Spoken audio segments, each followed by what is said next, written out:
Hi learners, this is Tutor Marife. Here is the alternative approach in obtaining x equals -1 as the other valid solution of this given equation. Again, let's refer to this factored equation in terms of variables a and b. Quantity 3a minus 2b times quantity 2a minus 3b equals 0. Focus on the second factor 2a minus 3b. Then apply the zero product property. Equate it to 0, then obtain x equals -1. Transpose this second term on the left to the other side of the equation. By transposition, we have this resulting equation, 2a equals 3b. Then collect these constants 2 and 3 on the left side of the equation by division property of equality.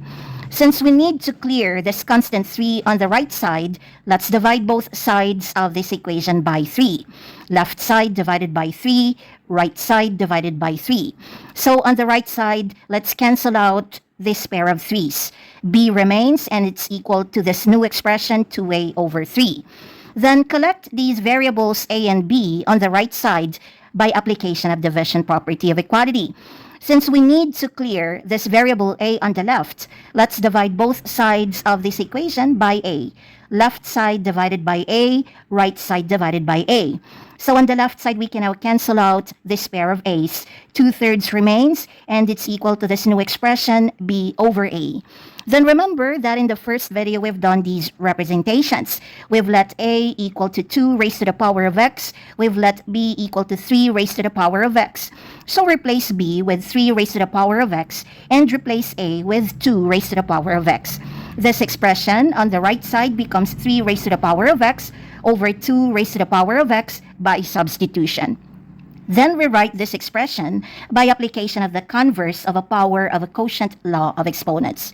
Based on the converse of a power of a quotient law of exponents, if you have a fraction wherein both the numerator and denominator have different base numbers but are raised to the same exponent, you can rewrite this expression by combining the base numbers into a single fraction, then raise the single fraction to that same exponent.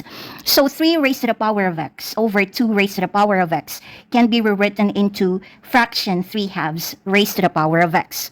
On the left side, remember that any number has an invisible exponent of 1, so 2/3 is just the same as the fraction 2/3 raised to the power of 1.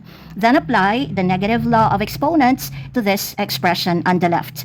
By application of the negative law of exponents, we can rewrite this exponential number by flipping the base number or taking the reciprocal of the base number, then change the sign of the exponent into its opposite. So 2/3, if you're going to flip it, you get 3/2, then change positive to negative.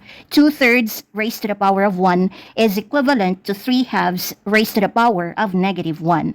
We now have this resulting equation wherein the base numbers are the same. By one-to-one property of exponential functions, if you have two exponential expressions with the same base and are equal to each other, the exponents must also be equal. So to solve for x, let's just equate these exponents. The exponent on the left is equal to the exponent on the right. -1 is equal to x.